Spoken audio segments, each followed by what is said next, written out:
welcome to another episode of What Thou Likes to Live Deliciously.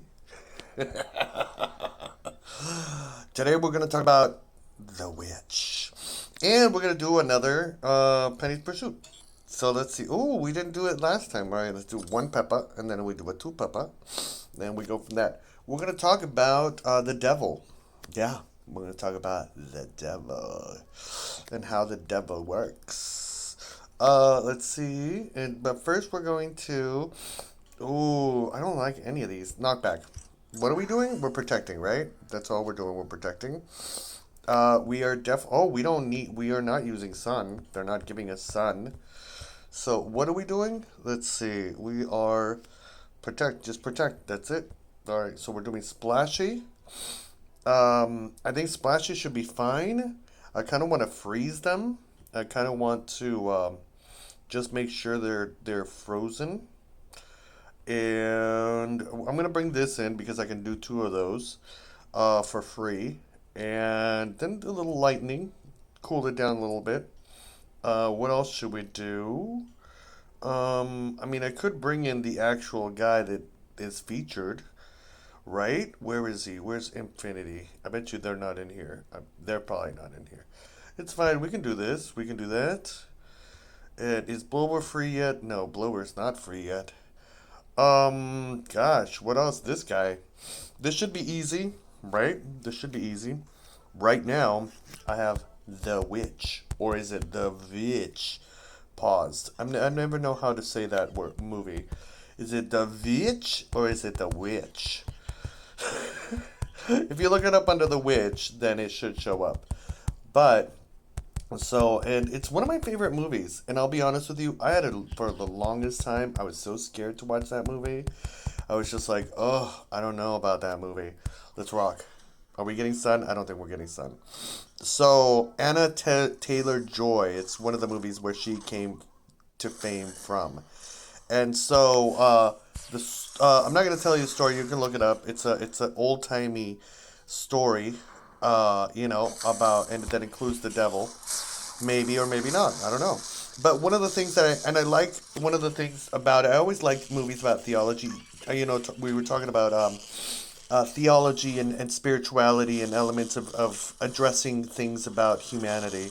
And one of the things that I thought was really interesting about this movie is that the movie starts with the premise that you are already naturally a bad person. So I think that once you start with that premise against somebody, like you're naturally a bad person and you will consistently always be fighting against quote unquote your nature, then why? Why would you even fight against your nature?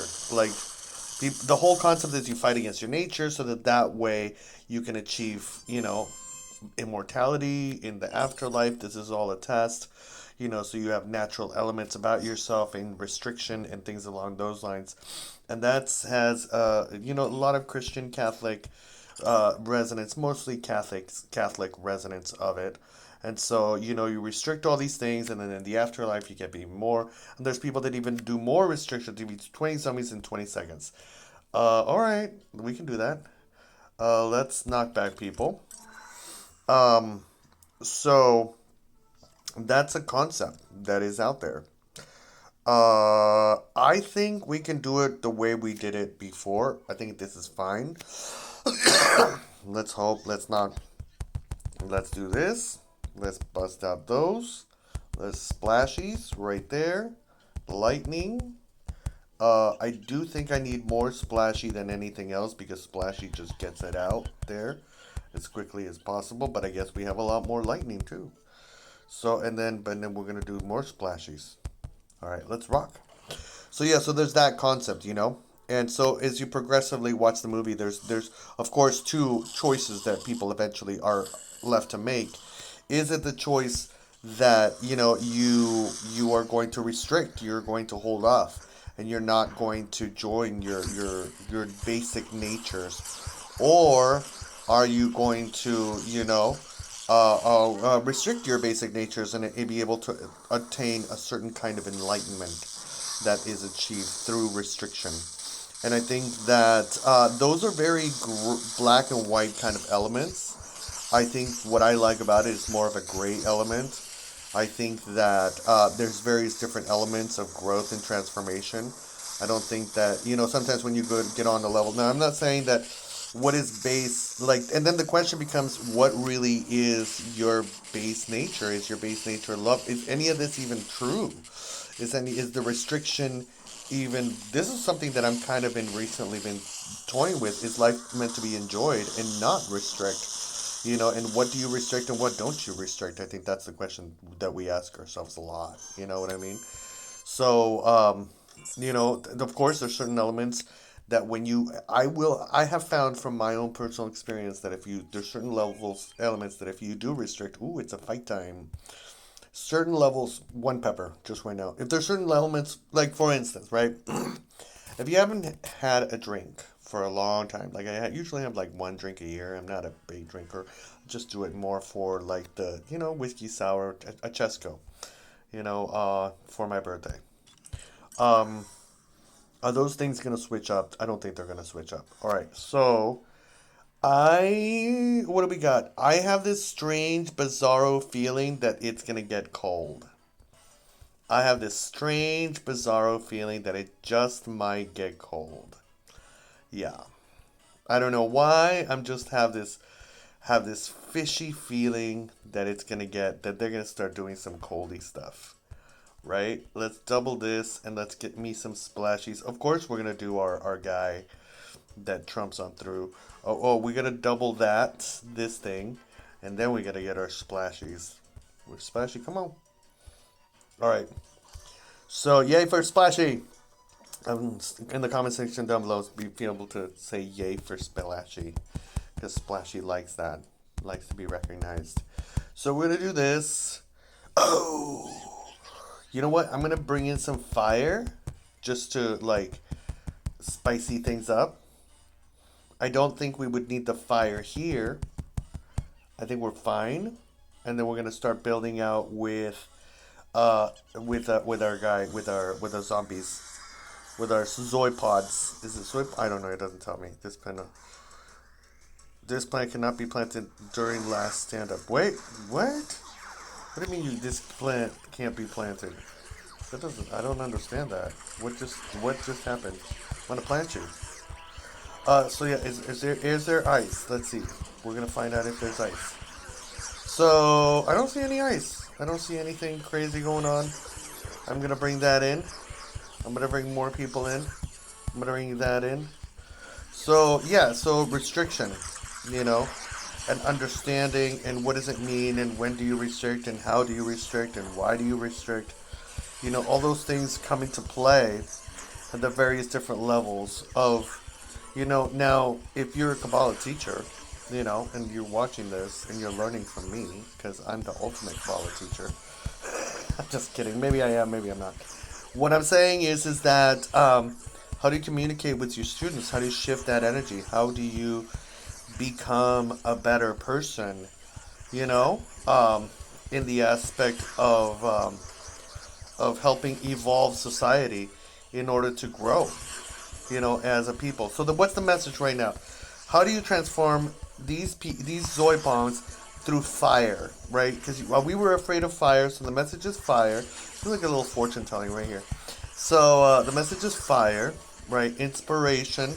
What does it mean? What's the passion? Can a person be passionate about restriction and what is to come because it already is? I think that's a question that could be placed upon society about the level of excitement towards the evolution of what is to come. What will be, because that it is what already is. Does that make sense? If we have the consciousness that things are because they already are, then does that mean that we need to restrict? Or can the excitement of the restriction be aligned to the element of the being and the now? So we don't need it because we've already restricted, and the more we restrict it, the more we've aligned ourselves to the true reality. So it's not necessarily about building points, it's about building a consciousness of what is. So you don't necessarily need it. There have been times where I've been hungry and some people have said, hey, well, just imagine that you're eating and you won't be hungry. And it works. I have found that it works. I have said to myself, hey, you know what? Some people have said there is a story that all you needed is water. All you really needed was water because water carried all the energy that you needed to sustain yourself. And and even then, some people didn't even need water. They could just feed off the mana of the earth. Not even of the earth, of the cosmos and the universe and the infinity. So there's all of that that comes into play. And so in the short term, we defeat it. So how do you attain that constant understanding? And it's about, for me, I think it's personally about breaking bounds. It's about going above and beyond and being just a weirdo. Showing love in weird ways that you didn't think, saying hello, being kinder. I think for the first thing is about feeling good. You have to feel good. I think that's one of the most important things in life is to feel good. So, who I recently, there's this guy, he was on the Roseanne show, I forget his whole name. So there's no ice. So we know that. We are well aware. But now look at there's weevils. So we're going to bring in some electricity and splashy. And this should be fine. I will be doing a three pepper for you. I will. Because this doesn't seem that hard. I say that now. Um, so yeah, so it's about I mean really it is about consciousness. And as much as I like to agree and or disagree with Madonna, I mean I right now I'm in the Madonna you're in the doghouse phase. Really, I'm in that's how that's what's going on right now. I'm saying Madonna, you're in the doghouse. Why? Because I first of all, Madonna does not speak about freeing Palestine. Madonna has not necessarily taken a side and said, "Hey, listen," you know what I mean? And I think that the reason is because Madonna has a lot of fears, particularly with her children. Like the backlash. Madonna can probably take it. I don't know necessarily if that's the completely truth of it, but you know, like when they come, like I know when they come from my family, I'm like, oh hell no, I will burn this all to the ground, just to make a point that you don't come from my family. Wait, so that means you'll burn your family to the ground? Yeah, that doesn't make any sense. I know. I know it doesn't. But in order to make a point, because we're all eternal beings in the eternal universal cosmos, I will burn everything to the ground. What? That's dumb, right? Yeah, I know. I know. I accept it and embrace the dumbness of it. Is that you sometimes? That is me sometimes. I'm not kidding. That is me sometimes where I'll literally say, I will burn it all to the ground just to make a point. Because, that's more important than the existence of humanity. The point is more important than the existence of humanity. Let that sink in for a second. Is the point more important than the existence of humanity? I think that's a moral question. That's a spiritual question. What's the worth of humanity to the future? I think that sometimes we talk about these people that just breed like rats. And I mean, it's like just rats. And people are like, are you talking about a specific race? I'm not talking about a specific race, because all races have them. They all have the rats. The people that will just not stop having children, even though they cannot afford them. And you're like, what is wrong with you? Like, literally, what is wrong with you? Like, at a certain point in time, for the sake of humanity, you would think you would take a knife to it, right? Or sew it up. I don't know how that works. Or cut it off. I don't know. I'm confused. But it's like, how? Why? These children are going to suffer. Why would you do this? Like, what makes you think that this is a proper choice for humanity? I think that that's really, I mean, one of the things. Like, it scares me. It honestly scares me. Like, people that cannot afford children, having children, and then just expanding and creating more creatures that are going to behave in the exact same way they're going to behave. Or are they? And the Lord says, well, that's life. I'm like, what do you mean that's life, Lord? That's not life. That's not existence. That shouldn't be. What do you mean? Because, like, think about where Jesus came from. I'm like, where did Jesus come from? Jesus come from a rapist. What? What are you talking about? Yeah, Jesus came from a rapist. Excuse me. Yeah, if you go all the way lineage back, you can trace it. You can be like, Jesus came from a rapist. And it's like, oh, so that means every life is important? Yeah, every life is important. Why? Because everybody's a puzzle piece. Oh, Lord, I love you so much. You're so crazy. I know. So I mean, look, it makes sense. You know what I mean? When I sit there and I talk to the Lord, I said, "Listen, there's a lot of space. There's probably aliens. There's like a bunch of things out there, and then if the aliens are naughty and bad, we could sit down and be like, hey, listen, let's be nice. You know what I mean? We can all work it out. I'm sure that we have answers. You have answers. Everybody has answers, and we can all come together and we can all find answers to the world. You know, I think that would be good. Three peppers. Can we defeat it? Three peppers. Three peppers. Don't have enough Coca Cola. Coca Cola, the drink of life. That's not true. What are we gonna do, Scooby Doo? We are. Should I? I need to have. It has to be splashy. I have this strange feeling that this will not go as well as we have expected it to be. But I'm gonna think positive. I'm gonna be positive, and I'm gonna understand that all lessons that because the universe wants me to learn something from this particular battle. That's what I'm feeling. What do you want me to learn? All right, let's go. Have you seen the movie uh, Pi? Not Life of Pi, Pi by Aronofsky. It's a little weird movie, but I highly recommend it because it really kind of goes into all the various elements of the Kabbalah and the infinite universe and how it all comes together. So I personally, one of my experiences most recently has been is that Palestinians are really kind and really nice. That's my experience that I've had recently. I mean, I don't know all Palestinians, but I'm just telling you from the experience that I've had. And I also think that there's a big difference between the experience that a person feels and has with Americans and other people from other countries.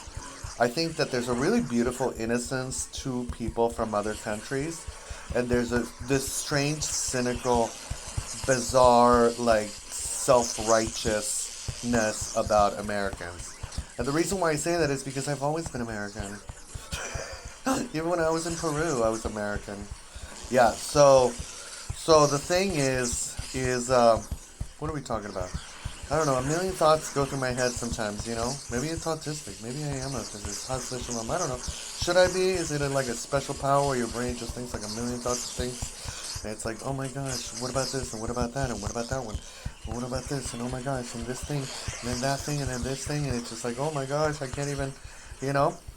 It's just a lot. It's just a lot. And when you look at the state of the world, you look at what's happening with society, you look at with people, it's just a lot. So, I think about, like, I don't have much of an interaction with other people. I try not to because just for the sense of, like, hey, this is kind of scary to just know people in general because it can get you into trouble and then people can make assumptions.